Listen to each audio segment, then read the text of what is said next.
Ред да ви посакам добре дојде во мое лично име, но пред се во име на Центарот за истражување на национализмот и културата.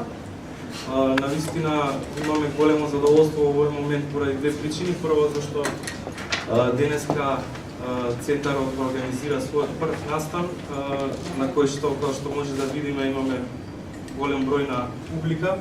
И втората причина е што имаме стварно одлична екипа на говорници кои што денеска ќе се осврнат на една тема што можеби не е доволно дискутирана и разработена тука кај нас.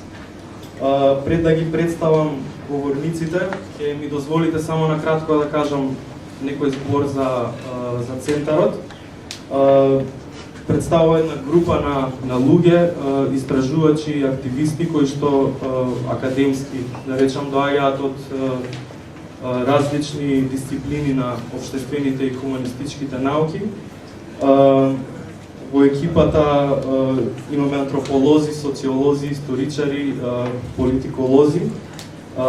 Идејата за Центарот е пред се, како што ќе видите и во овие материјали кои што ги оставивме, е да понуди дополнителен интелектуален простор и експертиза во полето на студиите на национализмот, во едно општество каде што сметаме дека ова поле не е доволно развиено. Главна цел е да го разбере и објасни национализмот, но и да развие свесност за неговиот развој во Балканскиот регион, што би се рекло дека Центарот е повеќе регионално ориентиран околу овие прашања. Главната концепција е дека освен академското истражување, втора дејност е промоција на вредности или некој вид на активизам. Во таа смисла, значи, овие два вида на активност, истражувачка и активистичка, да ќе бидат некој главен стожер околу кој ќе работи Центарот. Оваа дебата, што е дискусија, односно, што е прва што ја организираме, темата која што избравме е навистина општа и екипата која овде е исто така доволно инволвирања во овие прашања. Темата е нели антинационализмот на Балканот како теорија и практика. Говорниците кои ги имаме, како што кажав, се особено специфични и специјални по некоја своја, по тоа што го прават. Во прв ред го имаме Чавдар Маринов, кој доаѓа, кој е научен соработник на високата француска школа во Атина. Да речеме францускиот археолошки историски институт во Атина. Да. Чавдар вчера промовираше својата прва книга издадена на македонски јазик, Два спрата погоре. Имавме прилика вчера, значи, да слушнеме за таа негова книга, а денеска тој ќе се осврне повеќе на критиката на историските митови во Бугарија и Грција, што е особено интересно за нас во Македонија, затоа што ќе добиеме некоја идеја за некои регионални трендови во околината. Ја имаме Ивана Дракшич, активист од плоштад Слобода, која што ќе зборува за антинационалистички пракси, нешто што таа е директно вклучена и нешто што директно го работи. И го имаме за крај Миша Поповик, кој ќе зборува за перспективите на полето на антинационалистичкиот активизам во Македонија, на Балканот. За жал, од списокот на говорници, еден час пред настанот испадна Анастас Вангели, заради лични причини нема да може да зборува тука. Во секој случај се извинува, не поздравува и ни посакува добра дискусија. Говорниците околу 10 минути ќе презентираат тоа што го имаат, а потоа ќе отвориме подиуми за евентуална поширока дискусија од публика, прашања и така натака. Одиме со Чавдар. Благодарам. Прво би сакал да му се заблагодарам на центарот за оваа покана. И всушност да речам дека наистина за мене голема чест да сум тука пред вас. Сега и аз ќе се обидам на кратко да поделам моите впечатоци от, да речеме, критиката на националистичките митове претежно в Бугарија, но исто така и со некои успоредба со Грција.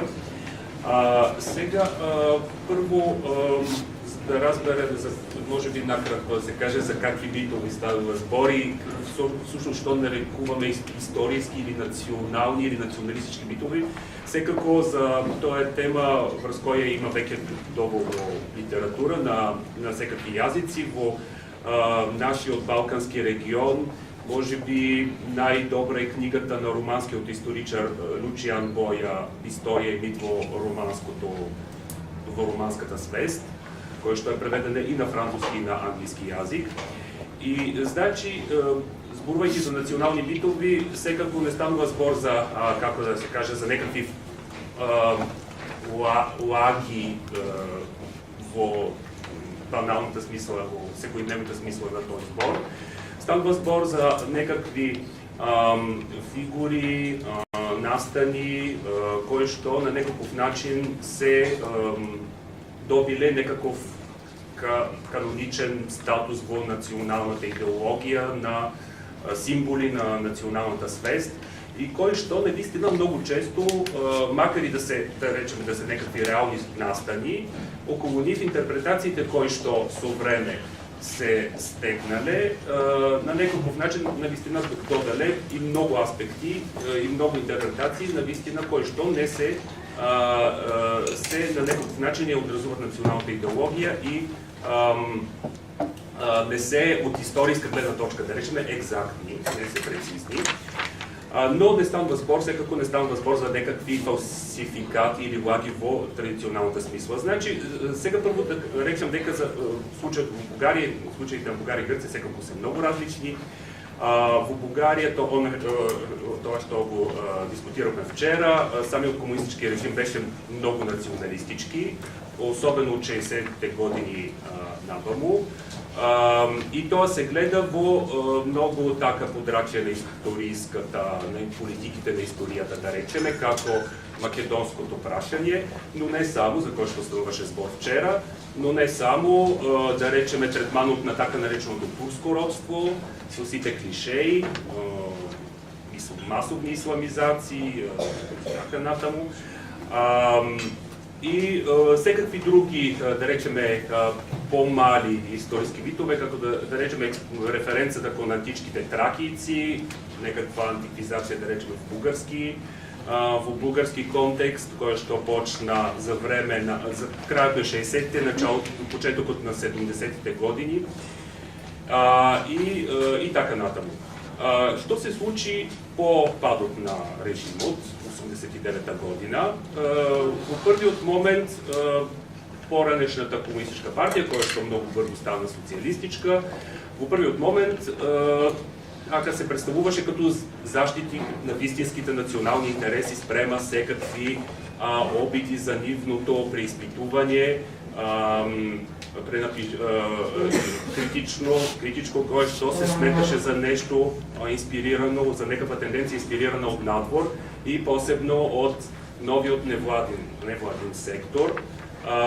И многу често така се сметеше во таа риторика патриотска на социјалистите, се велеше дека тоа се некакви опити за денационализација на бугарскиот народ преку кои што се инспирирани од Америка, од Западот или дури од светскиот еврејски заговор.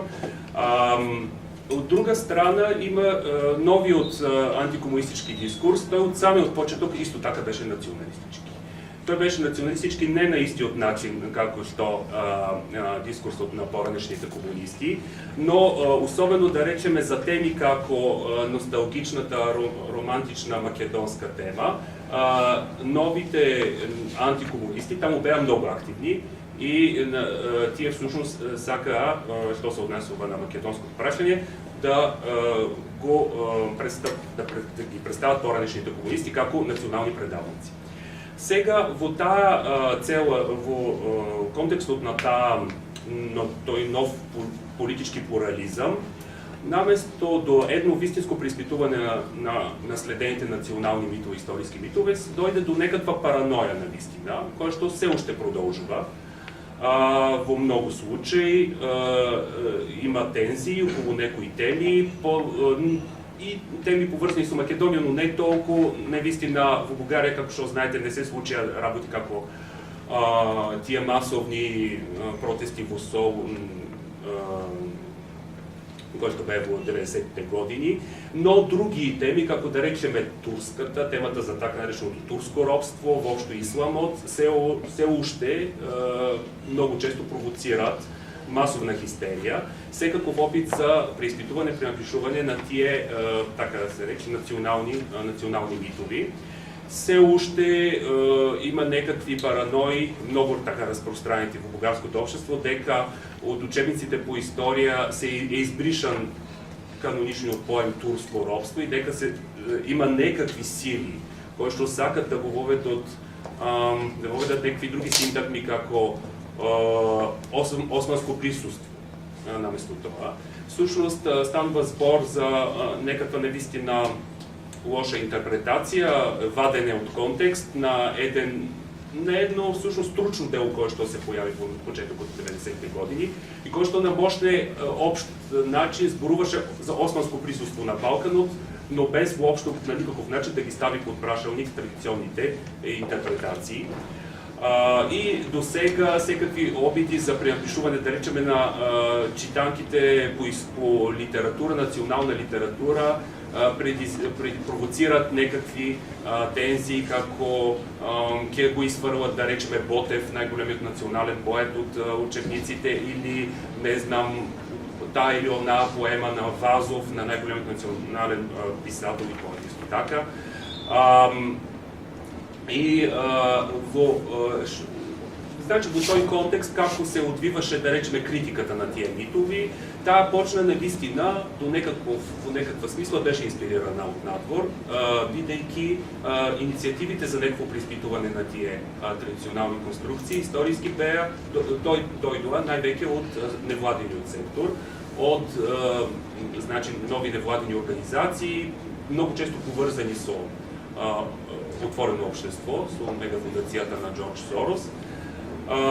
И оттаму и таа обсесија со американско-еврејски конспирации и така натаму во Бугарија.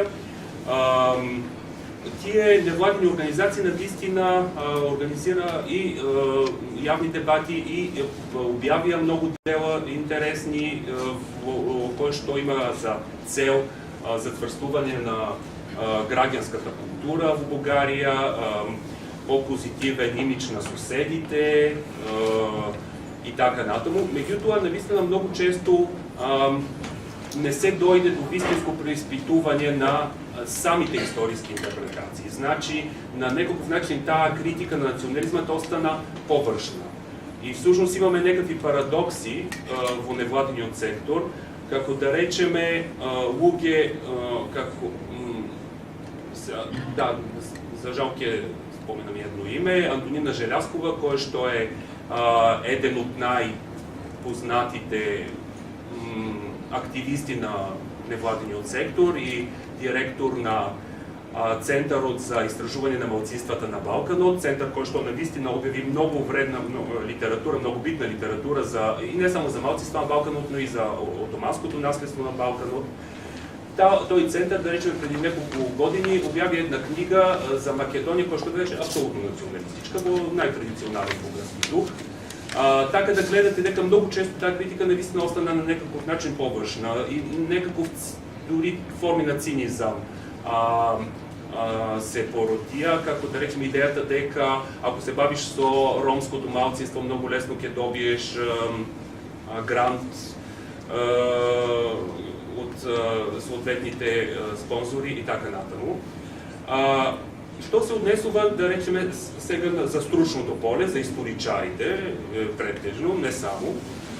Всушност много от историчари се невладени от сектор и много от невладените организации са председатели, имат председатели историчари, како што Антонина Желязкова самата, но и други, да речеме, Диана Мишкова на Центърот за академски истражувања во Софија и така натаму, Рајна Гаврилова и така. Но всушност самите историчари објавија навистина некои храбри дела во однос на кој што го критикува традиционните клишеи за турското робство, да речеме, за или политиката спрема муслиманските малцинства в Бугарија. Меѓутоа многу често тие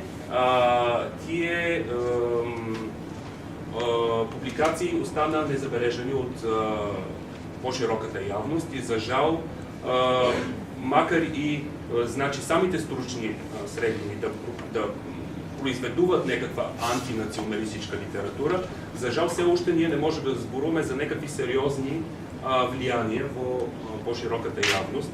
Јас мислам дека веќе малце претерам со времето, така да не би сакал да го монополизирам.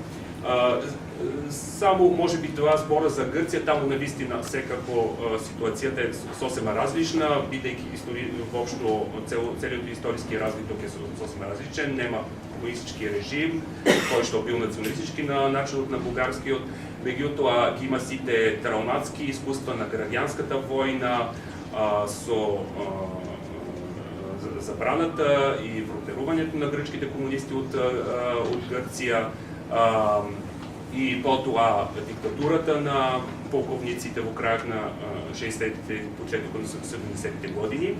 Така да, всушност, многу често, како што можете да замислите, таму десницата е националистичка, а левицата би требало да биде и таа на некој начин антинационалистичка со сите тие травматски искуства. За жал не е секогаш така. Всушност, како што и во Бугарија, бидејќи невладениот сектор во Бугарија е всушност антикомунистички. Значи, тие се претежно луѓе од десницата или да речеме либералниот сектор, но по никаков начин не поврзани со социјалистичката партија. Во Грција го има истиот случај. Многу често имате некакви либерални интелектуалци кои што не се од левицата и кои што се на некој либерален начин ориентирани спрема традиционните национални грчки митови, и во однос на така наречената туркократија, нели пак турското робство, па и дури за македонското прашање, макар и да не се толку гласни во грчкото општество тие. Од друга страна, левицата, кај неја секако постојат исто така различни тенденции. Имаме од една страна посебно кај да речеме возрастните левичари, тип Микис Теодоракис, еден левичарски национализам, кој што сега многу мощно се активизира покрај кризата во Грција, бидејќи такви конспиративни сценарија дека Германија сакаше да го уништи грчкиот народ преку окупацијата за Втората светска војна, за време Втората светска војна, тогаш не успеа, сега по економски пат се обидува истото нешто да го оствари. Тоа се некакви работи кои што можете да ги чуете многу често од некои интелектуалци таму, од левичарски. Истовремено, секако и во Сириза, и не само во Сириза, едната од Сириза, главната левичарска политичка партија, има критичари на традиционните историски митови и дури луѓе кои што зборуваат јавно за Република Македонија, нели така најконфликтното прашање, меѓутоа навистина секако тоа не е и некаква официјална политика ниту на самата Сириза, која што сака да сепак да го изгради некаков свој имидж на вистинска патриотска партија која што се грижи за грчките национални интереси. И нема да ги предаде на никаков начин. Значи, во Грција исто така имаше некакви големи дебати, кои што предизвикаа масовни тези.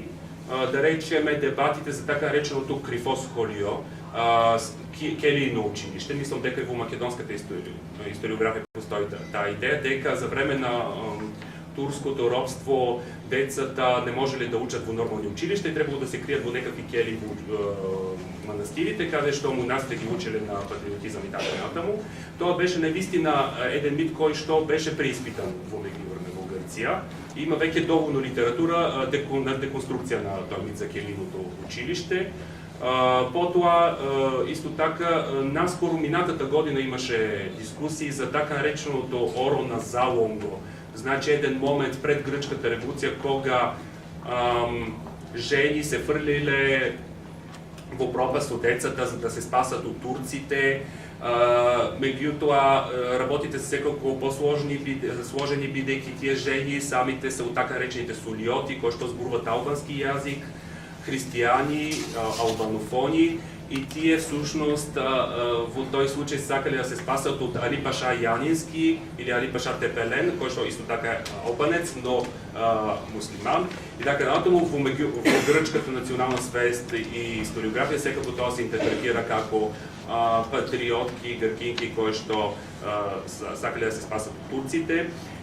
Тоа, да речеме, вакви митове се присветуваат, меѓутоа секако има некакви травматски прашања кои што се уште трудно е да се преиспитуваат во Грција, како да речеме Малоазиската катастрофа, протерувањето на 1,5 милион православни од Мала Азија во 20-те години, од Ататурк.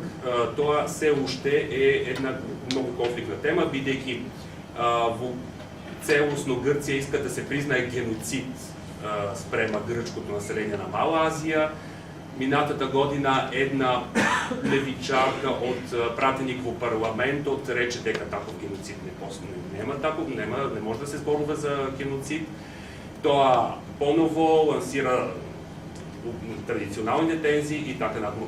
Така да всушност, макар и различни контексти, од историски погледнато, Грција и Бугарија навистина се многу слични во тоа дека имате некакви и историчари и други активни јавно фигури кои што сакат да промовираат некаков нов дискурс за националната историја, меѓутоа секако тоа е многу тешко да се оствари навистина едно вистинско влијание врз пошироката публика, пошироката јавност. Секако тоа треба уште време за тоа. Благодарам. Благодарам, Чавдар. Имаме два микрофона сега. Се слушаме? Погласно, Ванцо. Тоа што ми остави впечаток од твоето излагање, што покрај што тие сличности се присутни во Бугарија и Грција, можеме да речеме дека се присутни и тука. Тоа што најмногу ми остави впечаток е дека тие луѓе од академија, конкретно историчарите, многу поретко ги користат тие официјални, формални академски канали да го презентираат своето размислување во контекст на овие митови, додека тие канали што одат преку невладиниот сектор се веројатно поотворени за тие прашања. Нормално дека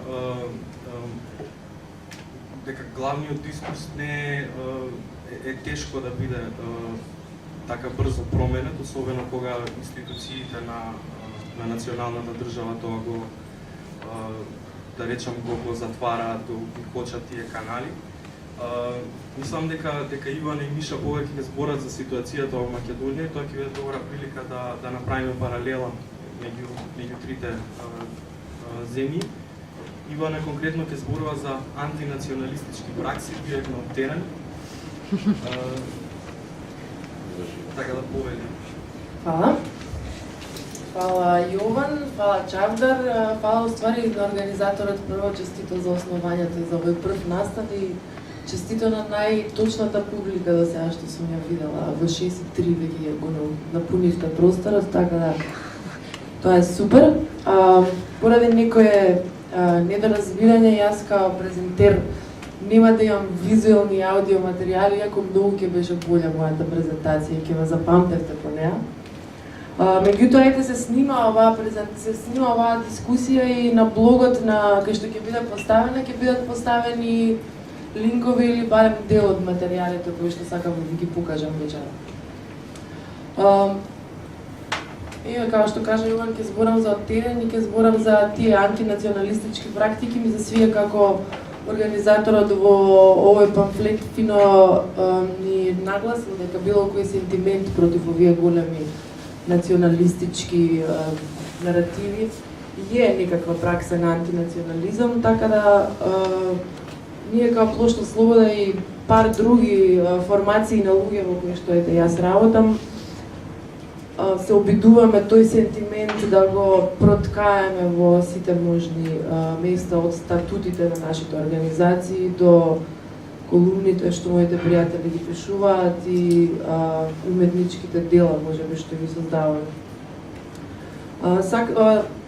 Она што веројатно прв пат воопшто не натерало да тргнеме во ваков вид пракси беше, мислам дека беше 2006 или 2007 година и некаде по медиумите слушнавме некоја дискусија во која што беше постојано се истакнуваше тој здрав национализам.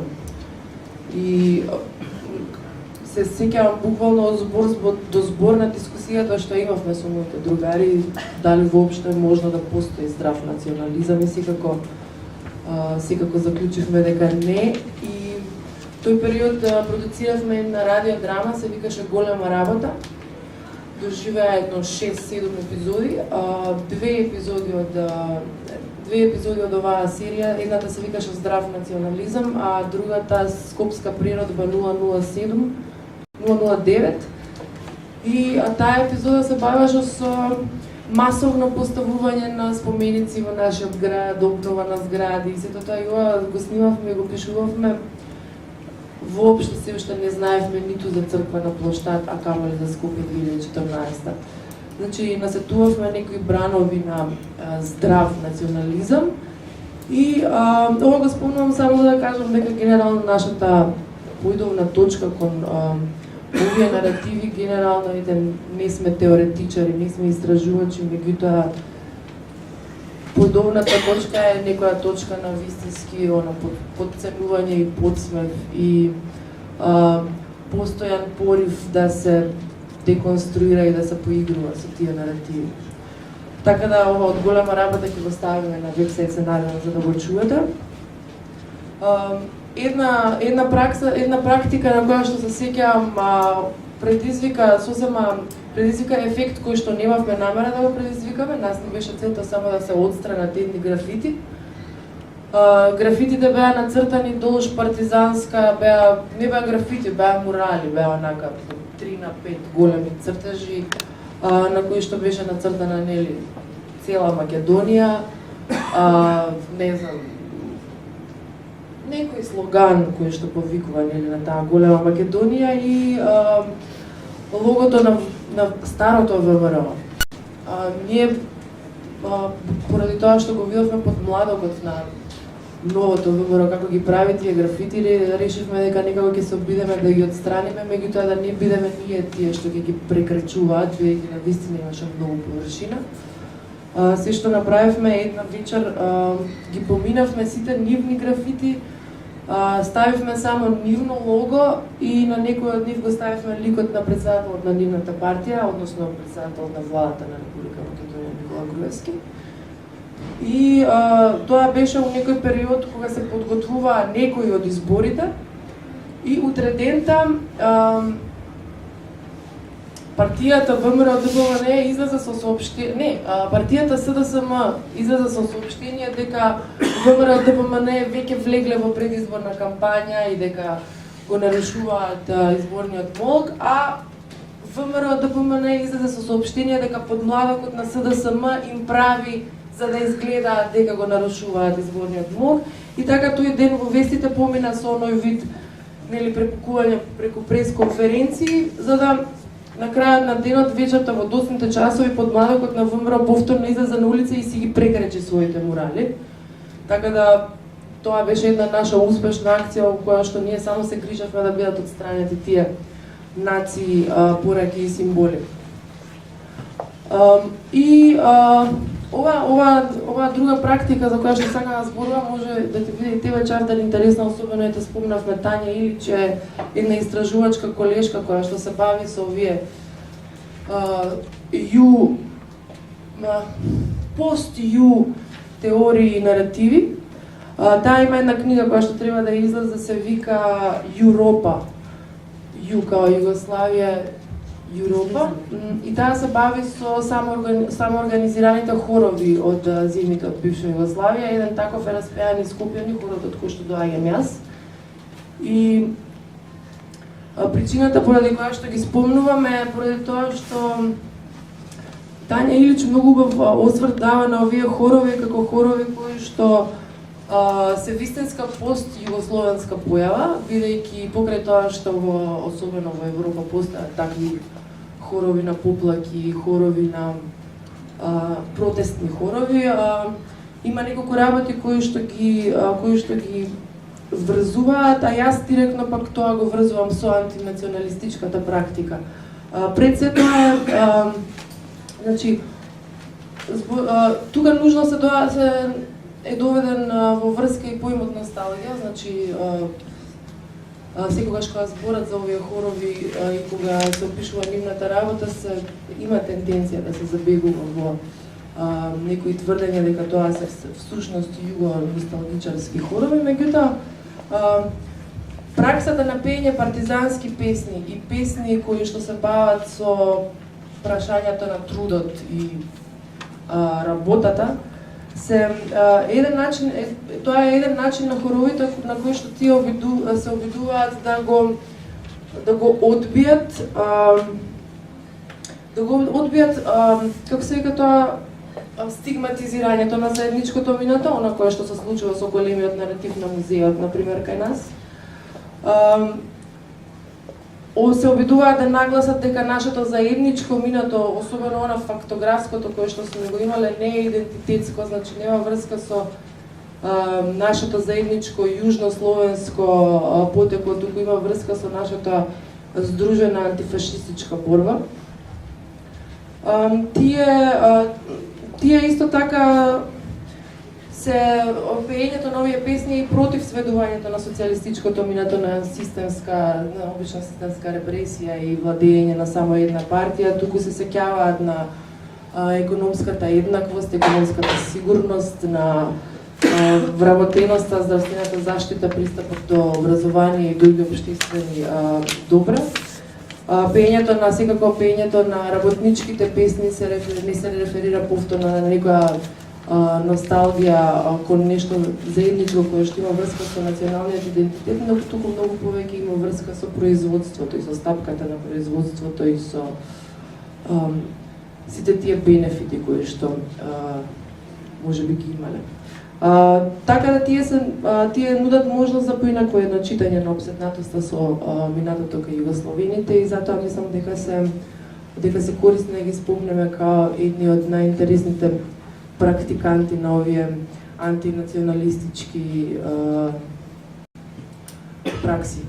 Се работи значи за валоризација на заедничкото партизанско движење од Втората светска војна, отпор кон историскиот ревизионизам, меѓугенерацијскиот трансфер на тие заеднички вредности се стекнати, а сето тоа како отпор на овие нови националистички наративи кои што ги создадоа нашите нови земји. Така да тоа е тоа што имам да го спомнам, жал ми е што немам да ги прикажам овие примери. Да, што се однесува до примерите, поради недоразбирање, за жал, не можеме да ги видиме, меѓутоа како што кажа Ивана, ќе ги поставиме на нашиот блог. Адресата на блогот ја имате во брошурите, памфлетите, така. Интересно ми, јас навистина не знаев дека вашиот активизам почнува од толку порано, 2006 година. Имав некој впечаток дека се почнува со Скопје 2014, од кога почнува проектот. Така да не знам што мислиш ти дека се промени, колку е потешко човек да ги прави тие работи што тие ги правите, гледано од временска дистанца на овие 8 години. Дали е цело време покомплицирано, да речеме, да се изведе една антинационалистичка акција? Дали... Па не е многу тешко ако имаш мотив од тој аспект некој логистички и покрај тоа што чувствуваме дека не се загрозени некои слободи на искажување, сето тоа не е тешко ако имаш мотив да го работиш, меѓутоа прашањето кое што многу повеќе не мачи и ја доведува до прашање целата работа е колку има ефект, до каде стига таа порака и на кои начини работи. Тоа е може едно прашање за размислување за нас кои канали може да се искористат за да се промовира таква активност, да стигне до повеќе уши. Ти благодарам, Ивана. Сега Миша ќе ни даде, предпоставаме едно негово лично видување за полето на антинационалистичкиот активизам во Македонија пред се Балканот. Дали сме право? Сигурно не сум целосно. Прво, не почна од 2006, почна од 2002 со пишувањето на текстот како Скопје да стане слободна. Тоа е една шала.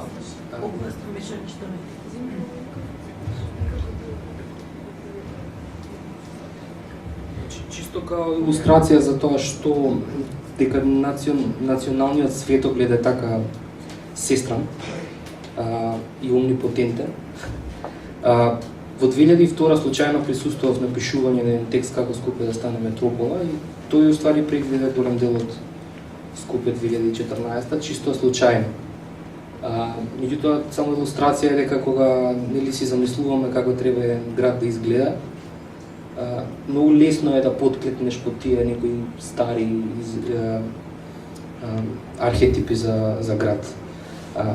Се зезам. Прво да кажам фала за сите говорници сега и ја како дел од Циник.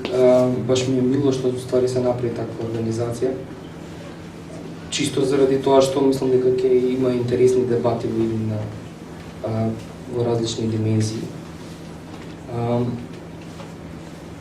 Ја, во принцип, ќе само накратко сакам да нафрлам некои идеи за тоа како се можеме да разбереме една антинационалистичка пракса, би почнал практично од дефиниција. Ќе земеме една работна дефиниција за тоа што е национализам од Џон Брули, кој што вика дека национализам представува политичко движење со намера да спроведе власт, оправдувајќи ја со националистички аргументи. И веднаш тука го објаснувам што значи тоа, што значи националистички аргументи. Првиот аргумент е дека постои нација со експлицитен и посебен карактер. Вториот аргумент е дека интересите и вредностите на нацијата земаат приоритет пред се останато. И третиот аргумент е дека борбата, уствари идејата е да се стигне до тоа да нацијата биде што по-независна. И за мене поидовна точка за антинационалистичко движење или движења е овој вториот аргумент дека интересите и вредностите земаат приоритет пред се останато. Мислам дека тоа е една најнепосредна точка околу која што се врти целиот активизам. Чисто тука пред да одредам од прилика тие некои три типови на антинационализам што јас би ги класификувал како антинационализам, би сакал чисто да кажам да не западнеме во некоја дебата дека национализмот е само тука на Балканот, дека нели буре барут и така натаму, сите овие други митови кои што самите ги перформанси им правиме постојано. Национализмот, особено денеска, е присутен во нашиот поширок простор. Значи, некои протофашистички движења веќе се на власт во некои држави. Во Унгарија тоа е втората најголема партија во парламент. На локалните избори во Англија, можеби не протофашистичката, меѓутоа нивната, да кажам, повоспитана сестра партија изненади на локалните избори. Златна зора е во Грција и се повише и повише гледаме како тоа расте. И голем дел од тие движења сега за сега се тврди дека се резултат на кризата, на тоа. Меѓутоа мислам дека не е баш само тоа. Мислам дека генерално има некои по-големи фактори кои што тоа го предизвикуваат. На Балкан мислам дека три некои движечки сили го водат национализмот. Првото е дефинирањето или потребата на нациите да го дефинираат својот духовен простор во кој што екзистираат. Често е тоа дефинирано со некоја замислена територија на малце поголеми држави, од тие што во кои што нацијата прво е стегната или од историски причини. Второ е обид да се дефинира што е традиционално. И тука е на што се интересите на нацијата, целодневна дебата околу тоа. И трет фактор е обид да се дефинира што е тоа новиот човек, кој е човекот што ја представува нацијата. Кај нас можете тоа убаво да го видите во доктрината на ВМРО-ДПМН, се вика реален човек и таму многу убаво е издефинирано што е македонецот. Така што мислам дека на Балкан или во Македонија по-конкретно во моментов полето на антинационалистичката дебата е да се уствари нападне да се нападне процесот на дефинирање што е нацијата. Тоа е првата мета, затоа што како се развива нацијата или како се менува, трансформира национализмот, тоа е движечка мета. Постојано треба да се менува и да се нападне нешто ново. И кај нас тоа е тоа, значи дефинирањето на тоа што е нацијата и ударот кој што антинационалистичкото движење треба да го направи таму. Меѓутоа, како тоа може да се направи? Она што најчесто се подразбира под антинационализам е група на луѓе кои што ја отфрлаат нацијата како, наречам, концепт кој што нив ги дефинира или целосно сака да се отфрли таквото гледање на свет. Таа е најрадикалната група и можеби на долгорок најпотребната група. Меѓутоа, мислам дека исто така мора да сватиме дека мора да и други групи да учествуваат со некои други своји поаѓалишта, меѓутоа и со некои други своји дестинации. Што мислам? Мислам на луѓе кои што, например, во својот активизам ќе сакаат да земат учество. Прво, значи, учество во тоа как да се видоизмени наративот за нацијата. Значи, тоа е една нова група на луѓе која што можеби треба да се види каде е, кои што нема да излезат со отфрлање, значи нема да кажат не, ја не сум Македонија, него да кажат не, јас сум Македонија и ајде да видиме што има тука. Втората група на луѓе се луѓе кои што националните символи и митови ќе ги прифатат, меѓутоа ќе ги отфрлат, односно има некаква субверзија со која што они ќе располагаат со таа иконографија. Например,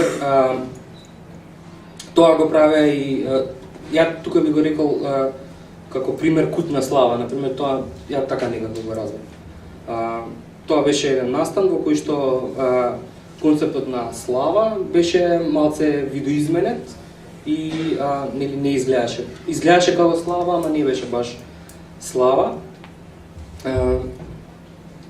Например, во некои други држави, например, геј движењето ги црта истото национално знаме, го црта само со розево, некои такви работи. Значи, еден таков вид на антинационализам кој што ќе има субверзивен карактер и третиот е тој кој што прво го наведов, уствари радикалниот нешто ќе ја отфрли нацијата како таква. Пред 2 месеца Борис Буден беше тука и баш кажа еден добар пример. Во 90-тите издавале некој фанзин, Аркзин се вика, и во моментите кога овие другиве као антинационалисти збореа дека постои втора Хрватска која што е попитома, која што не е нели Туџманова, не е националистичка, меѓутоа има некоја друга слика за тоа што е Хрватска. Они рекле не, ние не сме Хрватска, ние комплетно сакаме да го отфрлиме тој пристап. И мислам дека као што се менува целта, значи као што се менува што национализмот како дискурс во моментот го одржува, така различните групи влегуваат и излегуваат од да речем групата на антинационалистички на антинационалистичка некоја платформа. Мислам дека е важно да не мислиме дека многу лесно ќе си отиде нацијата како таква, дека е доволно само да кажеме национализмот е лош, нацијата е конструкт општествен. Само со тоа не можете да убедите луѓе на площад дека тоа што сега на пример се случува како ревизија на националниот наратив, дека ќе и самиот збор наратив, мислам не можете да идете на площад да ги обяснувате тие работи. Тоа не е средство за тактичка борба на краток рок, меѓутоа на долг рок секако или се оди кон тоа да антинационалистичката платформа е комплетно отфрлена. Толку види. Благодарам, Миша. Навистина е тешко во свет на нации и држави, на национални држави. Буквално на целата земјина топка нема некое место каде што некоја нација не воспоставува свој суверенитет. Така да може би е невозможно нацијата тотално да биде отфрлена како нешто што треба да се сруши или да исчезне. Затоа е интересно што овие три типа ни ги представи ти, дека не впрочем концептот за антинационализам не е црно-бел веројатно, него има многу нијанси на таквиот вид на организирање од аспект на теорија и од аспект на пракса. Сакал сега да отвориме, можеме за публика, сигурно, да отвориме малку простор, да некој може би сака нешто да коментира или нешто да праша. Ете, веднаш имаме таму некој. Повели. Сакам да наметнам и една гранка на целата националистичка, на целиот пристап на национализмот. Тоа е религијата, значи несомнено има дел разликата на религиите во националистичките наративи и дејанија на политичарите. Па следствено какви се антинационалистичките пристапи кон религијата, тоа што едно е да се зборува за, да речеме, напуштање на националистички наративи, ама во моментот кога ќе почне да се зборува против некоја религија, тоа више има и ризик да биде ширење на верска нетрпеливост, што интересира.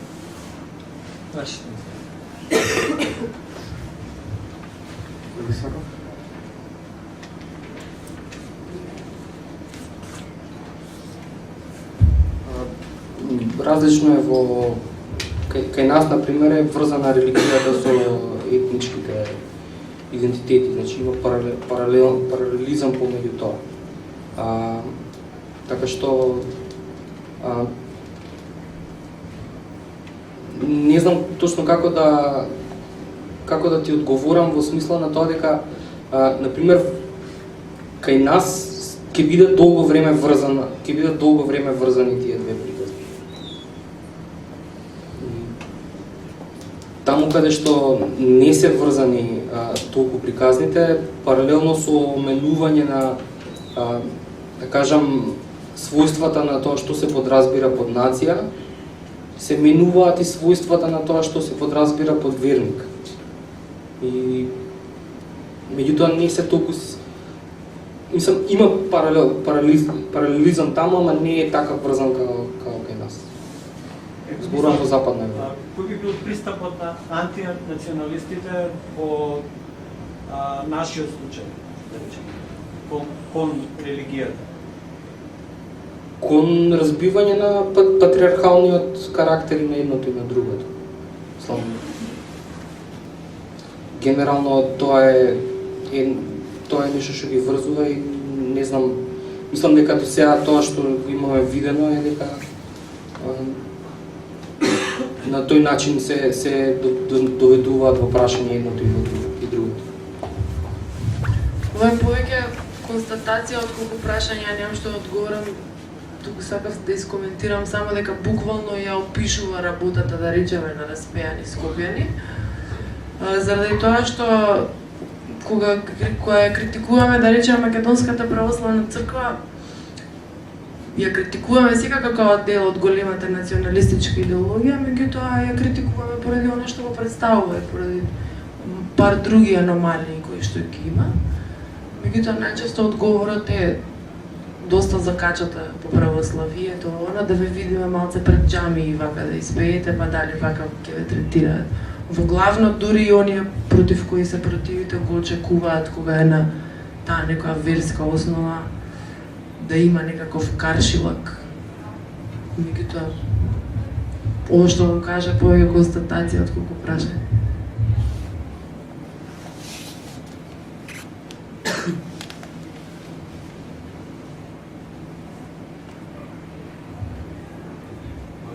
Во секој случај да видиме во аспект дали може една нација да биде мултирелигиозна. Секако дека може.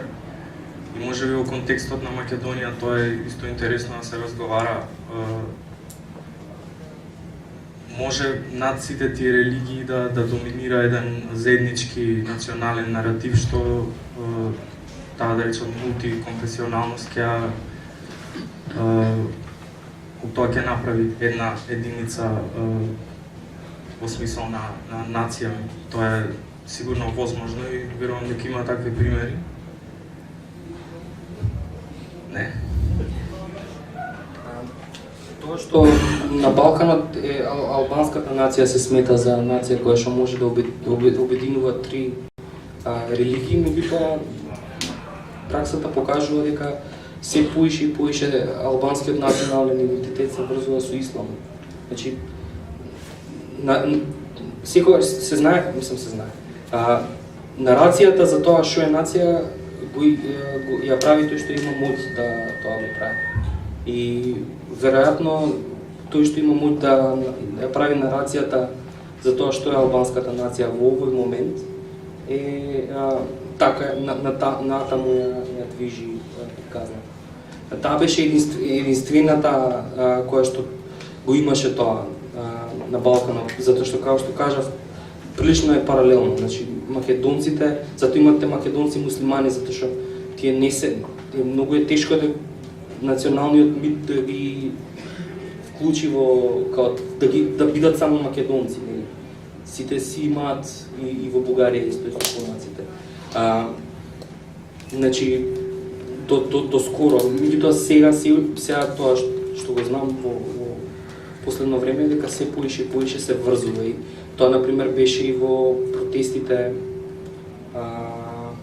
минатата пролет, мислам дека кога со Смитковци, нели, која беше реакцијата која беа уапсени наводните убици. Протестот беше тргна како исламски, меѓутоа внатре се и медиумите и луѓето внатре го доживуваа и како проалбански. И така и го раскажува учесниците, мислам, тоа што се.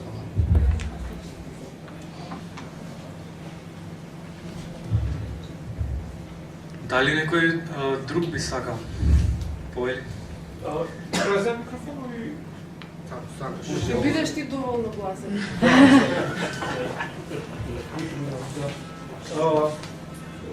Сега да кажам,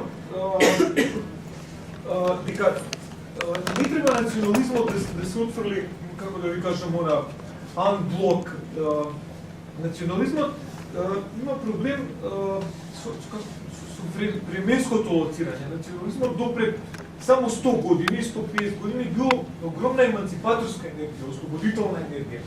Така што и таа инерција трае, особено кај, да речам, помалку образованите луѓе.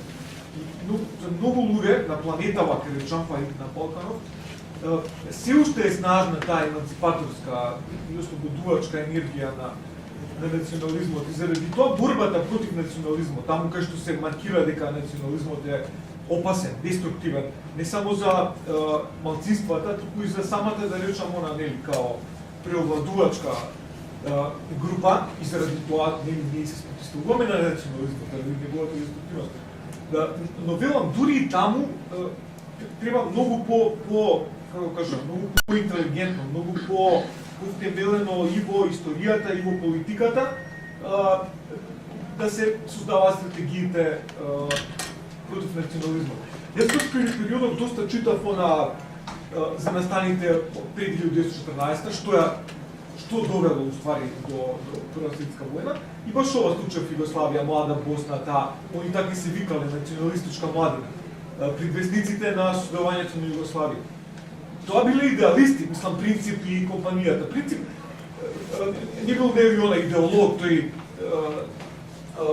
имало некои други, али сите биле млади, 19-20 години.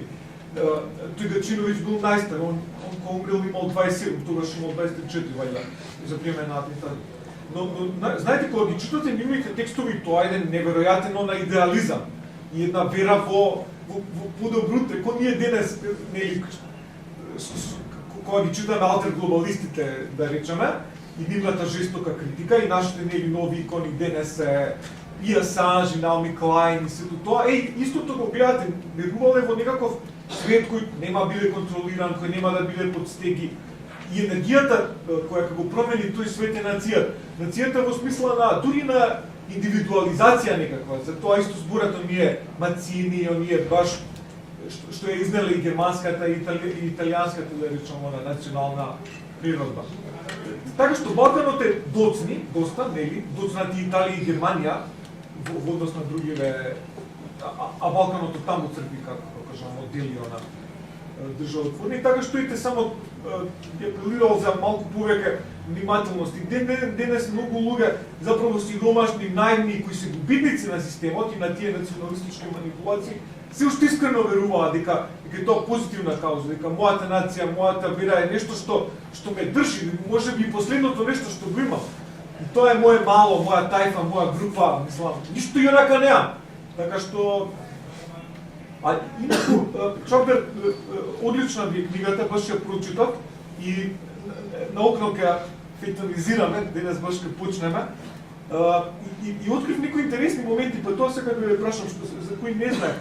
Например, тоа ми привлече внимание, а јас пишував, например, за тие, како кажам, националистички резервоари, генератори во рамките на комунистичката партија. Вие многу добро знаете, дури југословенскиот комунизам, јако декларативно интернационалистички, во голема мера почиваше на манипулација со тие националистички енергии, но вие тоа исто одлично го забележувате во книгата, не до тој степен како бугарски. Вие баш просто на комичен начин го портретирате или живко во разговорите со Славко Милослав, со Крце Црвенковски. И таму еден момент ми падна во око, вие велите дека Комунистичката партија на Македонија никој 4-5 дава зелено светло да се превреднува историјата на ВМРО, да речем, и тогаш веќе престанува да биде тоа, нели, као прононсиран забранет збор во рамките на таа комунистичка, да речем, контролирана јавност од комунистите. Јас читав исто, а вие сигурно дека Кит Браун исто има интересен момент кога решавале 60-ти години за градењето на Крушево, споменикот, нашите комунисти исто имало судир, да речеме, меѓу таа една националистичка струја, поизразена, поблиска до оваа жестовистична некоја, како кажам, попримитивна, по-брутална малку, не толку софистицирана националистичка струја, што не значи дека, како да кажам, дека е самото тоа по-лоша. Може би само по-малку вешта, да кажам. Значи, имале судир, нели, оние кои сакале тоа да биде низ некаков социалистички јазик изразено, споменикот во Крушево, но нормално, бидејќи модернизмот бил лучна енергија и Југославија целата била во тој модернистички, да кажам, манир, нормално дека изгубила и дека победила и овие. Така што ја дури имам некоја теорија дека сето ова дене што се случува на никој начин не и одмазда освета на поразените националистички кругови во комунистичката партија и дури исто нешто што е мала провокација, дека ова исто освета што ни се случува со 2014 на трумата на егејците. За нив е целата иконографија, за која исто вие Чавдар многу, како кажам, многу субтилно нотирате дека е преземена од грчката пропаганда, 19 век, да ги убедат слабо македонците таму, 19 век, дека се они грци, и ја протураат целата приказна, па и пари со Александар и се од тоа. Па и самото име Македонија, тоа е доста опасно. Ова ще заврши издвоих таа реченица. Значи, можно е егејците кои дојдоа овде и кои беа однака дочекани на, нели, после граѓанската војна во Грција за време на беа на некој начин двосмислено, да речам, дочекани, голем дел само истранзитираа низ социјалистичка Република Македонија и можда е ова една интересна, како кажам, гротескна историска освета за таа егејска травма, што денес сите македонци, дали се егејци, дали се пиринци, дали се вагари, мораат да се соочуваат со овој ужас на антикризацијата.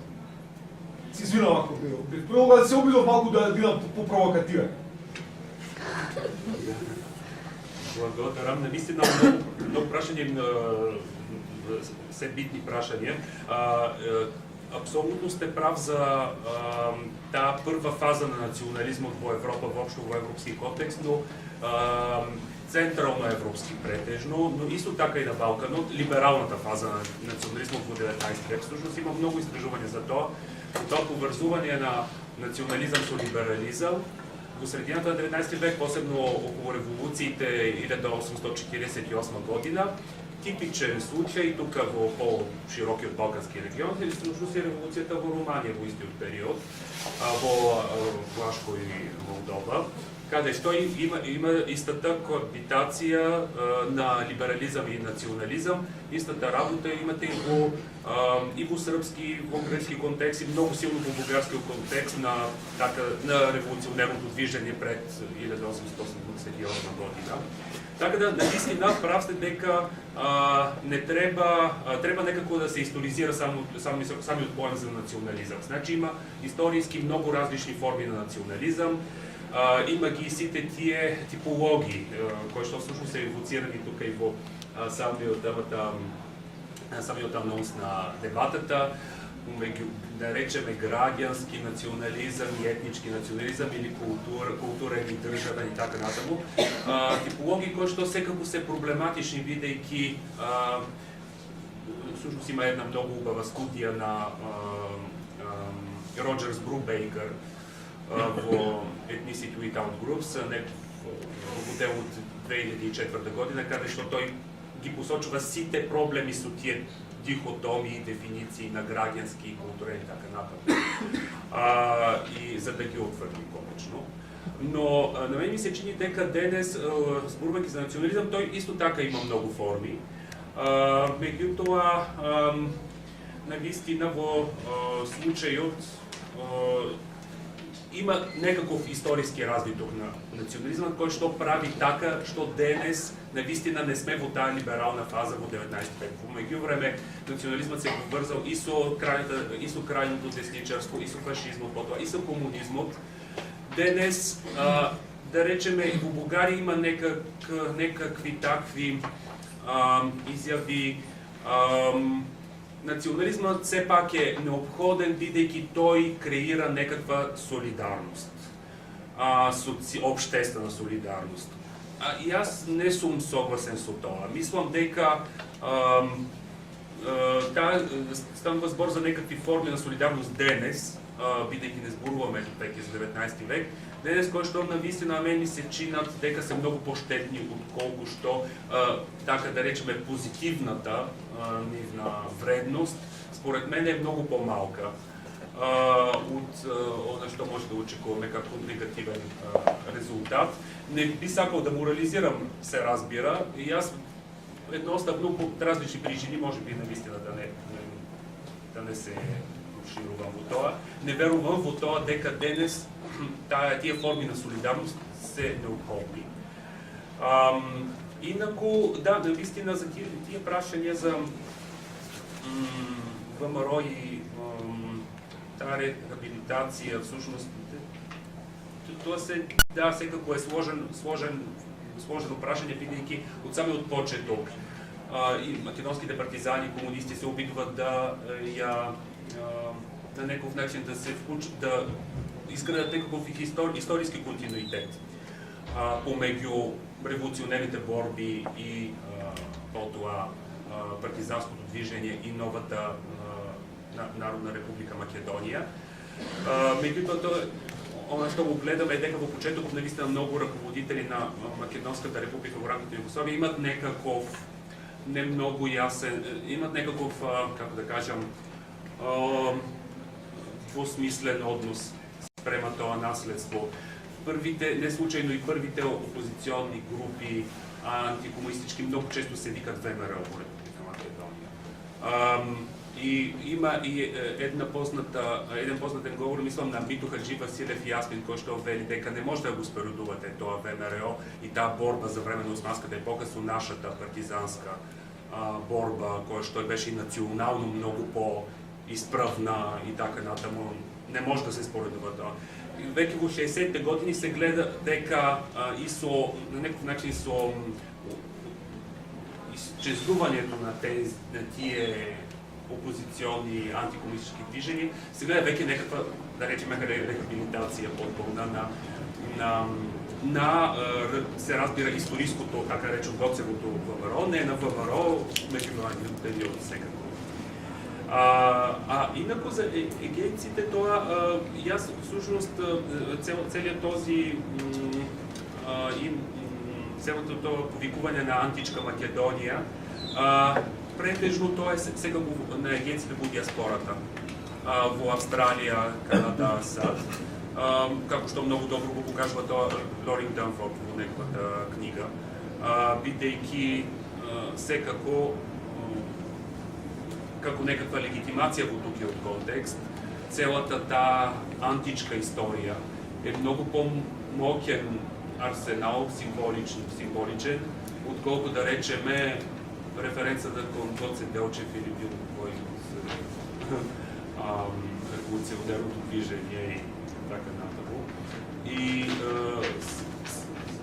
јасно е дека во голема мера навистина тој диаспоричен национализам, специфичен, и по осамостојувањето на Република Македонија, во голема мера тој повлија за да се дојде до таа тенденција од 1991.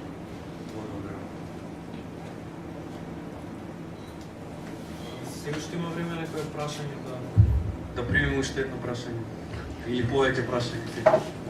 Повеќе. Ја имам главно процесот што дека Чавдар Маринов вчера ви присутен. Извини, би сакал да дојдеш тука па на микрофон да дека не слушаме.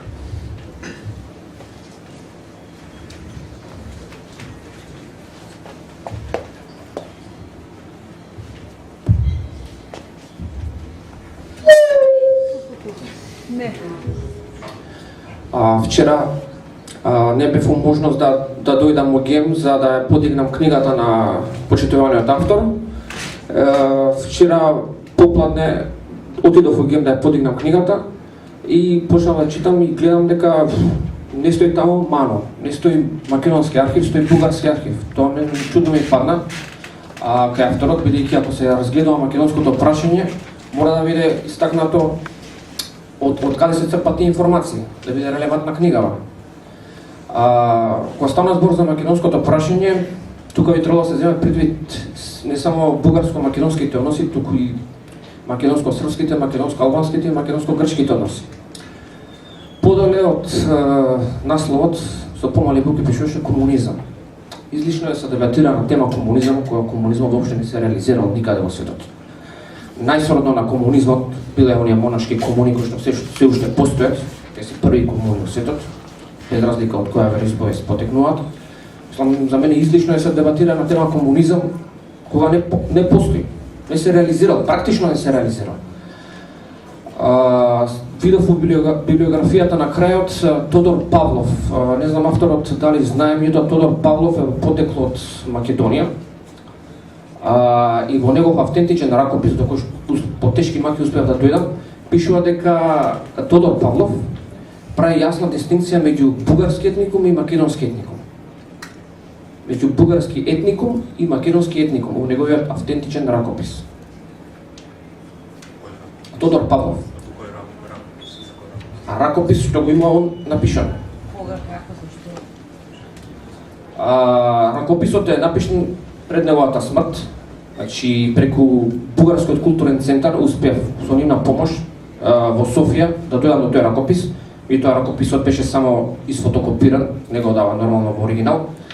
И он изјавува дека баш на 7 октомври, сега не знам дали не ме фаќате точно на датумот, 7 или 8 октомври 1946 година, пишува тој ракопис исто така дека коските на Гоце Делчев се пренесени од Софија во Скопје, Македонија. Друга работа во врска со вашата книга, гледам слика популарниот лабиринт и зараѓаниот клуч и сега прашањето ми е кои множина ќе зборам, кои се тие кои што го пукнале зараѓаниот клуч на Балканот, конкретно Македонија, и кој го напал тој лабиринт од Македонија? Мислам, тоа е тешко прашање да се одговори на тоа прашање, дури и познатиот Сократ ќе се испомачи да дојде до одговор и знак прашање дали би дошол до одговор. Мене ми е прашање во тие прашања се до вас, а до другите луѓе има, не знам, не мога знам на човекот името, се извинувам. Спомна за дека нациите секаде превладуваат во светот. Точно е тоа, меѓутоа постојат племења како Тупи Гуарани во Амазонија, Пушмани во Намибија и Ботсвана, Хотентоти исто во Намибија, во Демократска република Заир и соседните земји Пигмеи, кои што живеат во племенски заедници и кои што не познаваат нација. И еден куп друг индијански племења кои што помалку ми се познати на мене. Миша Поповиќ исто така спомена за дали има независни, дали нацијата може да биде независна, ако така можам да се изразам. Ја би рекол дека нацијата не може никош да биде независна затоа што таа е толку експлоатирана, толку тероризирана, тортурирана од елитите, тие се елитите што владеат, тоа секогаш ќе биде така, не мислам дека ќе дојдат до некои промени. А промени може да дојдат ако конкретно во оваа земја, ако се формираат некои нови, без мрачен бекграунд политички партии кои што ќе влезат во парламент и системски ќе ги решат тие работи. Во системски во Македонија не гледам никакво решение да се решат радикални некои промени. Може да се извршат некои резови, меѓутоа тие нема да бидат толку длабоки што ќе потресат целокупното општество во Македонија. Тоа и во соседните земји е сличен проблем. Чи проблемот е глобален, меѓутоа ние тука на локално ниво треба да го решиме. Благодарам. Благодарам. Може би добивме малку прашања што излекуваат од концептот на дискусијата, од темата што е овде поставена. Доколку не им пречи учесниците имаат, може и секој право и да Во интерес на тоа да не излегуваме од темата, но сепак зашто беше спомнато конкретно за племиња кои што не познаваат нација, да, навистина можеби, навистина постојат. Веројатно такви општествени организации, меѓутоа од аспект на легитимитет и прифатеност, сигурно не може да се мерат со организациона единица како што е нацијата.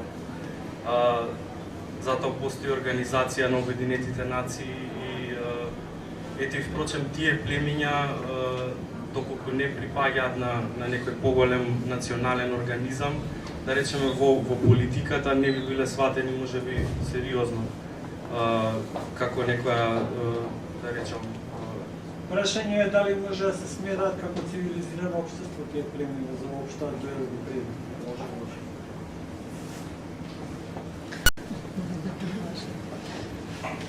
Прашање за дискусија. Ке одиме Чавдар, Миша, како?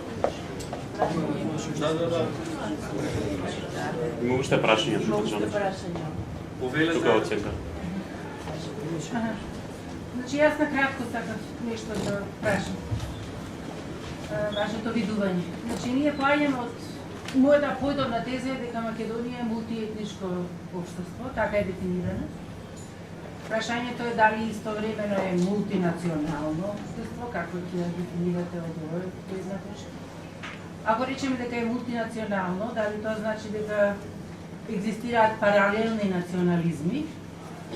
И ако екзистираат паралелни национализми, ме интересира што вие мислите, дали антинационализам во едниот колосек може да има ефекти без да биде проследен со антинационализам на другиот колосек, во тие паралелни колосеци. Прашање за тоа адресирано за кого? За било кој од стручњаците за национализам. Кој ќе се напаси? Свераме повеќе? Кира?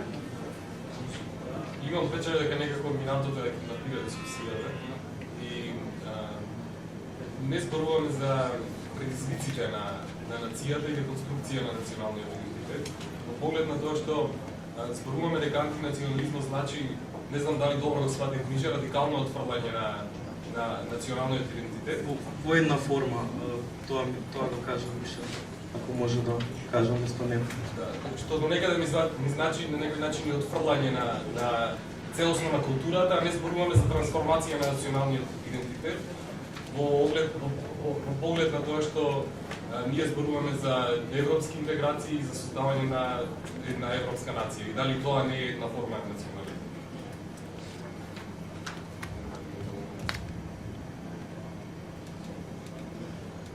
Значи, европска интеграција дали представува некоја нова форма на национализам? Дали не треба да го отфрлиме национализмот, туку да зборуваме за трансформација на национализмот, затоа што де факто ние се обединуваме да станеме дел од еден регионален ентитет кој се нарекува Европа или Европска унија. И дали тоа не е еден вид на национализм, не е еден вид тука експлицитен национализм, само малце по-универзален, по-регионален. Јас би сакал за ова прашање за антинационализам во еден колосек. Без микрофон да зборите. Џон. Без? Не, со другиот е посилен. Во ред, јас би сакал на ова прашање што го постави господјата тука, да фрлам некоја своја мисла, а што се однесува до другото, верувам дека може би некој ќе сака. Значи, антинационализам дали во еден колосек. Секако дека кога станува збор за некоја глобална таква антинационалистичка идеја, идејата е да се отфрли секој вид на национализам што може би е штетен, што предизвикува некои штетни ефекти, како дискриминација, стереотипизирање, ксенофобија и слични такви појави. Сега, мене лично ми е стварно симпатична идејата да се действува анти према национализмот на својата сопствена заедница, како нешто што да речем својата етничка заедница, јас како етнички македонец. Таа идеја мене ми е особено симпатична и многу луѓе може често да прашаат зашто, например, ќе се бориш против сега малце, да, против македонштината, кога ти си тоа, практично, тоа е твојата идентификација. Меѓутоа, некако зборувам, значи, само од моје лично име, мислам дека е важно кај човек да доди против нешто што гледа дека е свесно кај сам себе, нели се некако почнува од, да речеме, од нас. Сега ова е некое само размислување мое лично. Не знам дали го споделуваат другите говорници, инаку да, национализмите имаат свои, да речам, некои свои сличности. Тоа можевме да го видиме и од дискусијата тука. Зборувавме за Бугарија, за Грција, за Македонија. Имаат сличности и предпоставувам дека може антинационалистички практики применети на едно место да се применат и на друго. Можеби Ивана знае нешто повеќе за тоа, доколку соработувале со некои слични такви групи, еве хоровите ги спомна, например, што разбрав таму има некоја регионална соработка. Ето тоа е од прилика. Кој би сакал да? За Македонија беше прашањето. Јас за Македонија ќе искоментирам, предпоставувам и ако е така се согласувам, зборите за македонски национализам и за албански национализам, и зборите за луѓето кои што на еден начин се борат против македонскиот национализам, а на ниеден начин не се борат против албанскиот национализам, да речеме. И во нашата земја, освен овие два, има и српски национализам. Не знам дали сте го приметиле, ептен е интересен во последно време. А ако сакате, помеѓу македонскиот има ВМРО-вски и СДСМ-овски национализам, кои што и како се разликува. А некаде и се исти. Меѓутоа, мислам дека како активисти, како ентузијасти, како некои кои што решиле да го искажат својот антинационалистички сентимент, секако би било лицемерно ако чувствувате таков сентимент кон еден национализам да не го чувствувате истиот кон другиот, меѓутоа во исто време и немате должност, ако сте на едната трака од колосекот, навистина немате никаква некоја морална активистичка или не е пропишана таа должност дека треба да се борите против другите национализми. Исто како што не можеме да им кажеме кога некои активисти ќе излезат и ќе бараат едно и вие ќе речете, а кај бевте тогаш кога беше, не знам, ова исто, како што беше кога се протестира против изградба на споменици згради на плоштаде, зашто не се протестирало против Лумикс? Јас ја разбирам врската, меѓутоа најчесто причините за тоа се затоа што тие луѓе биле 10 години помлади претходно, или можеби за тоа што немаат инсайт во таа заедница во која што се случува во другиот национализам. Така да, комплетно се согласувам дека постојат разни видови на национализми. Ако сме валјда разумни, искрени и отворени личности, ние ќе бидеме спротивставени кон сите тие. Меѓутоа, мојот став е дека не нужно треба јас да се борам, ако се борам против македонскиот национализам на било кој начин во овој момент, дека сум должна да го направам истото и со другото.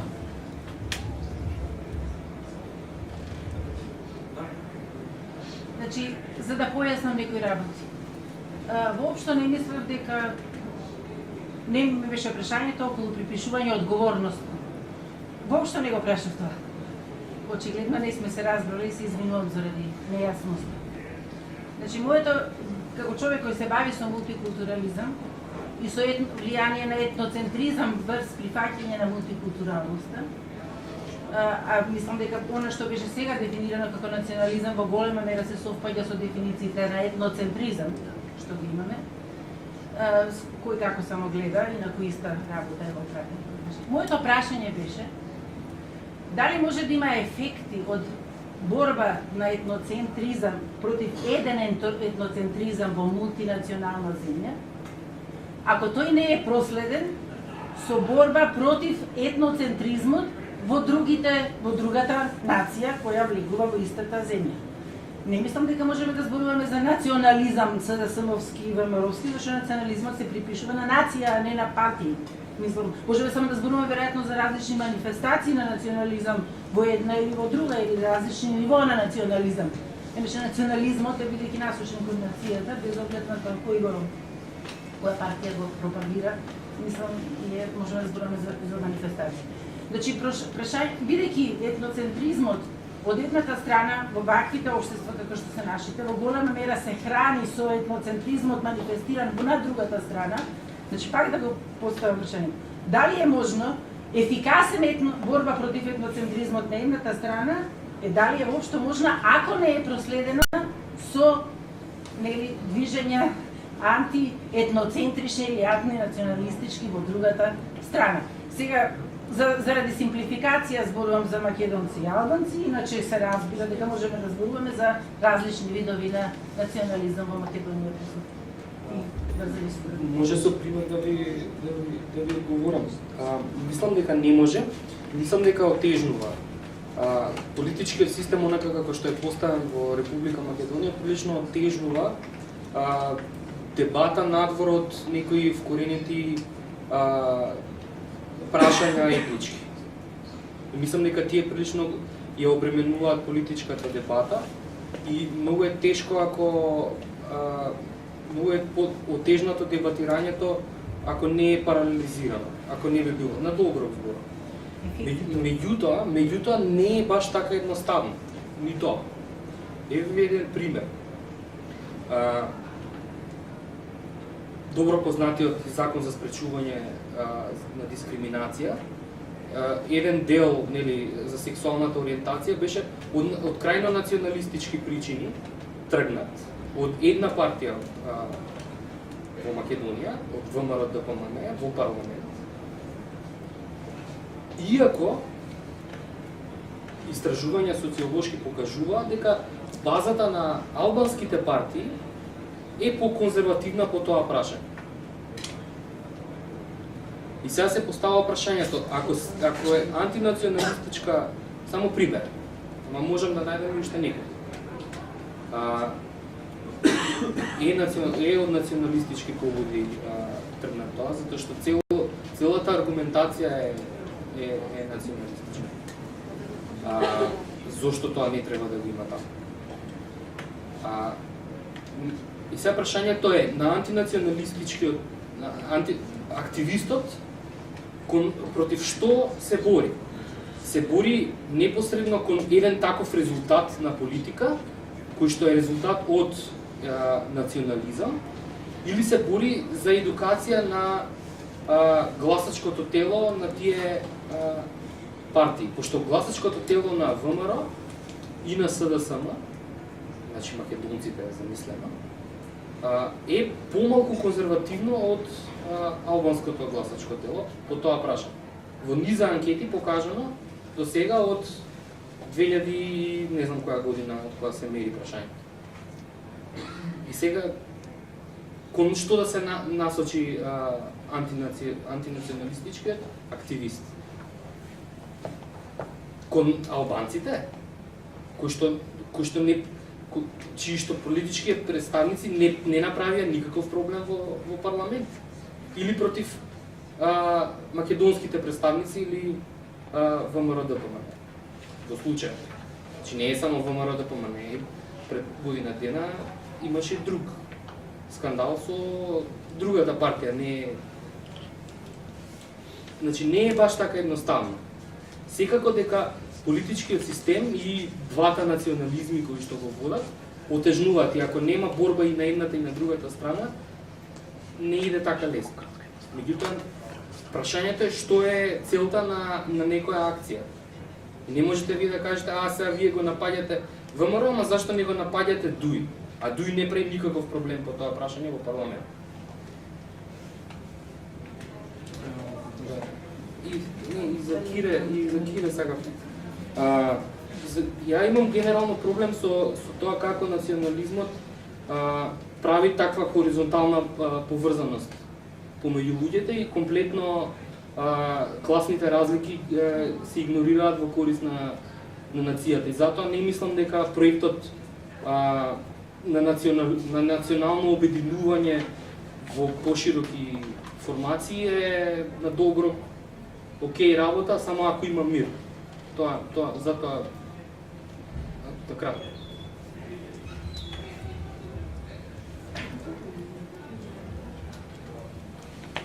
Тука имам само на кратко да се да дофрлам само на кратко за прашањето на Виолета беше значи многу кратко и јасно. Стануваше збор за ефектот. Значи лично мислам дека значи тешко е први да се каже, да се тврди, ама мислам дека кога се бори човек само во еден колосек, веројатно тешко дека ќе има ефект. Значи мора заеднички да има поврзувања, заеднички акции, заеднички организации и така натаму. Сега за да има поголем ефект, вака барем во теорија, дека е тоа многу тешко да се направи, на пример. Мислам, на кратко. Од друга страна, па не им е тешко на националистите од 2, 3, 5 блока многу лесно да соработуваат и да се солидаризираат, а обратно, антинационалистичките практики, мислам, разбирам јасно и од моето искуство и слично, што е исто прашање за дискусија и за дебата. Тешко им е да се поврзат луѓето во борбата против национализмите во Македонија, визави оние другите кои што многу добро соработуваат. И на политичката сцена, и во јавниот, и во медиумот. Кога веќе така прецизно одговараме, апсолутно не се согласувам со последно кажано. Ако сакаме црно-бело да ги гледаме работите, ако сакаме да кажеме дали може еден антинационализам да има ефект без да се да се реализира и некој друг антинационализам, јас мислам дека да, може да има ефект. И тоа може да биде една доста ѓаволска работа, така непријатна и понекогаш кога сте толку, да не речам, залудени да реализирате некој мотив, некоја намера, дури сте спремни да влезете во тоа.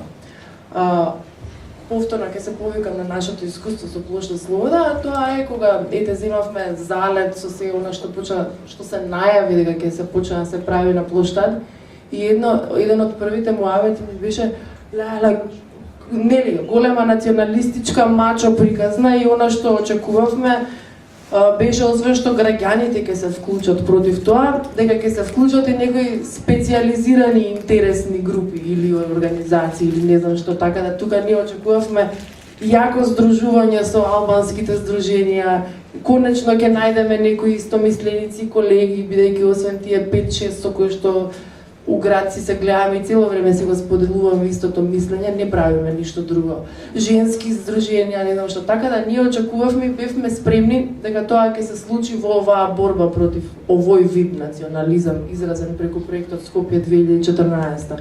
Дури ни пристапи една таква организација и бевме спремни да организираме нешто такво заедно. Меѓутоа изгледа паметно на времено и стапивме, бидејќи некои од нив се сега функционери на ДУИ. Меѓутоа, сепак мислам дека хипотетски гледано, ако против една ваква приказна противниците на оваа националистичка приказна не беа плошта Слобода, оние, да речеме, името не беше тоа, него беше некој друго и беа некои други луѓе, некои мешани, дури некои кои што се албански националисти, мислам дека оваа приказна, ѓаволски повторно ќе кажам, меѓутоа за доброто наречено на плоштадот или на не знам што, немаше да помине онака како што помина сега. Меѓутоа, оно што го кажува Миша, онака како што се уредени работите, тие оставаат простор мотивот за еден антинационализам да биде некој друг национализам. Ред, фала ви. Уште еден круг само коментари може да поминеме и ќе мора да затвориме после тоа. Прашање сега малце. Првото изложување на гостинот која кажа се манипулира со бугарски национализам поврзан со турско робство, клишеа во образование. Како е тоа поврзано? Сега можеби нема време да одговори. Не знам ако сака кој клишеа, на што се мисли, како манипулира бугарски национализам со турско робство. Мислам дека го спомнате во вашите изложување тоа на почеток. Кои се вашите мислења? Дали има уште некој нешто? Поред тоа ќе ни биде последно повеќе. Благодарам. Тоа е, мислам, таа клиширана представа на османската доминација, која што имате скоро насекаде на Балканот.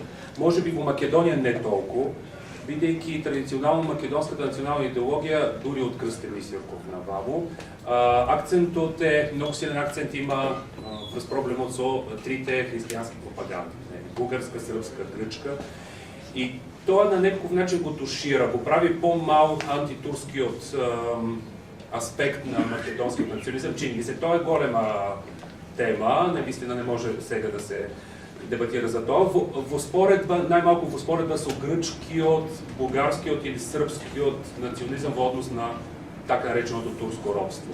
Значи, станува збор секако за некако многу негативен образ, во кој што ви имате 5 века, значи тоа клише 5 века не клаа турците.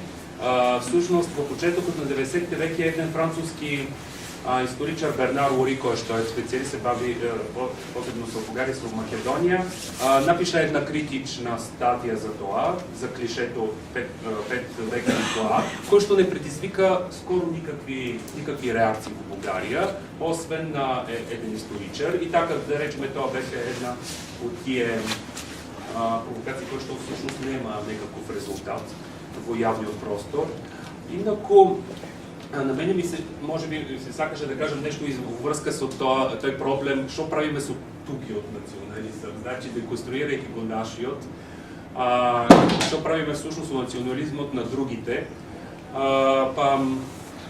Тоа навистина е деликатно прашање, бидејќи јас од моје лично искуство гледам како некои наши антинационалисти, да речеме, во некои кои што критикуваат многу често бугарскиот официјален национализам и така натаму, во некакви моменти колку со каков ентусијазам почнуваат да го критикуваат, да речеме, македонскиот национализам или турскиот.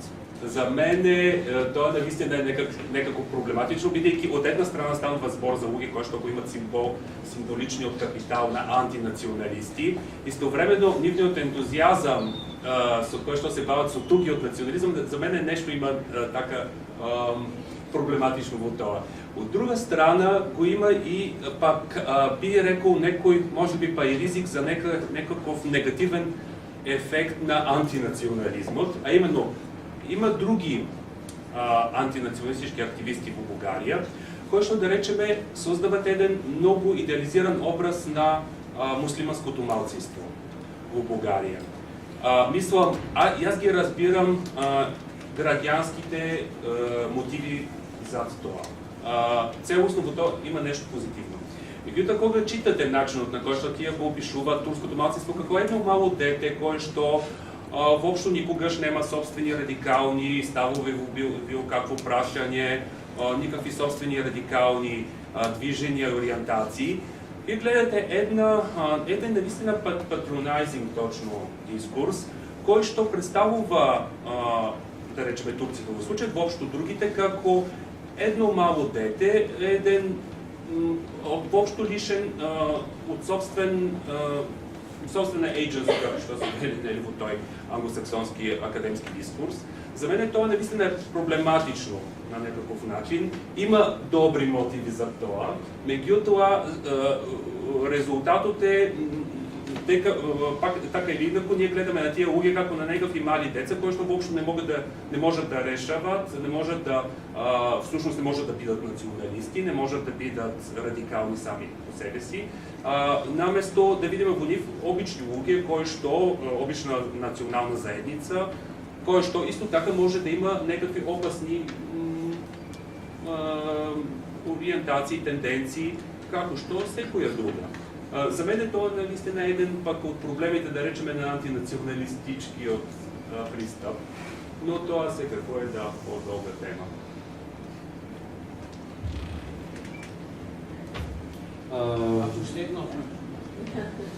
Пуште као реакција ќе го сметам. Не, ме интересира кога да спомна тук национализам. Дали во Македонија занимавање со албански, српски национализам може да се сматра како занимавање со тук национализам? Од некој си кажеме, условно тоа што се подразбира етнички македонци. Пошто ние живееме во иста држава, дали и тоа е исто занимавање со тук национализам? Дали така може да се случи? Па може да се занимава со албански национализам? Јас мислам Да, дека може да се свати пошто различни символи се уигра различен наратив на најосновно ниво, значи Да, знам дека е различен национализм. Миша крива со Не е занимавање со национализам во друга држава, затоа да го објаснат како го сваќаат ако има време. Во Југославија имаше, дозволете само една минута, имаше многу добар модел и тоа беше премолчен, тоа беше кодекс предци на комунистите. Значи се занимаваш само со сопствениот национализам. Нешто, да речеме, дури крајно неморално е да се занимаваш со тугиот национализам. И тоа беше просто комунистичко верује. И ја мислам дека тоа е еден изворен модел и дека тоа долго време ја одржуваше Југославија онака стабилна. Ама се наруши тој систем. Прецено само паралелно секој се бореше против својот. Точно, али ама постоеше паралелно некој беше кодекс. принуден да се бори против својот. Да. Така што јас се согласувам со Чавдар. Ја мислам дека има нешто неморално ја да се бавам со албанскиот национализам. Ја треба да се бавам со македонскиот национализам. Ама точно, работите се доста комплицирани, особено во толку мала средина, нема еднозначни одговори.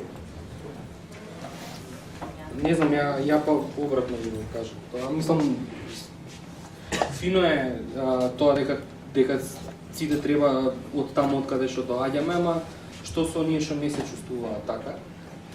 Значи нивното име наметнато дека треба да се занимаваат со тоа. Мислам дека тоа е од другата страна е историографијата. Со мешани тези. Не. Океј, ајде да не влагаме во тоа. Историографијата, нели, критиката дека историчарите на Балканот се ставени во улога на да ги бранат националните интереси. Ова е она можеби и она другата ствар, као оние што се антинационалистите, па исто така треба да се занимаваат со својата нација. Ја мислам дека ако нешто треба да речам да отфрламе тоа да некој да ми каже дека јас можам да се занимавам само со македонскиот национализам, а не можам да се занимавам со албанскиот или со српскиот или со било кој друг. Конкретно за истражувачите нели нормално јазикот е проблем, ако не знаете некој јазик не можете да бидете студент на тој национализам. Надвор од тоа, мислам дека влегувате во тој во таа ситуација да вашето потекло биде приказна сама по себе, која никој ќе суди вашата работа. Иако можам да ја приметам и вредноста во тоа да прво тргнеш со национализмот на, да кажам, групата од која што условно кажано потекнуваш. Меѓутоа не мора да значи, мислам дека онака не ми е интересна. Не ми е интересно кога прашање. Академски или активистички? Да, тоа е битна разлика. Има тука луѓе кои што се од други земји, кои што сум ги видел да пишуваат текстови за Македонија и да излегуваат на некакви активности кои што се условно кажано активистички, сега што се од Европска унија се, не се албанци, срби, бугари или грци. Или косоварци. Да, не знам. Неам, мене ми е чудно да по автоматизам некој одредува сега дека прво треба да исчистам дома. Не знам. Само малце ќе интервенирам, значи кога еден антинационалист се занимава со тугиот национализам, тоа воопшто според мене не придонесува во антинационалистичката борба, туку напротив, застанува рамо до рамо со националистите, бидејќи од другата страна гледано нападите се исти генерално, мислам, гледани од другата страна на националистите и на антинационалистите, така да ти го зајакнуваш собствениот, не твојот, национализмот на твојата страна, уште повеќе го зајакнуваш тој спротивниот. Така, затоа сметам дека треба антинационалистите да се занимаваат првенствено, примарно со собствениот национализам, а не толку со останатото. ако се занимаваш само с состојањето на национализам, ги излегуваш од рамките на својата нација, значи ви си баш антинационалист. Така ја да разберам. Ако си антинационалист, значи размислуваш надвор од рамките на својата нација. Ќе морам да ве замолам тука некаде наистина мора да прекинеме, пошто го... Ајде да не прекинеме. Кога прекорачивме времето тотално, се чини дека стварно оваа дебата има што многу да се разговара за овие прашања, пошто зборуваме веројатно за стварно комплексни феномени и гледам навистина многу различни мислења во публика, па и тука меѓу говорниците. Секако може моабетите да си ги продолжиме да ги залиеме моабетите на такво место сме кај што можеме тоа да го направиме. Сакам да ви се заблагодарам, извинете ако некој не стигна да добие збора, сакаше нешто да каже. Јас мислам дека дискусијата беше навистина интересна и се надевам дека во некоја друга прилика ќе се видиме пак. Имајте пријатна вечер.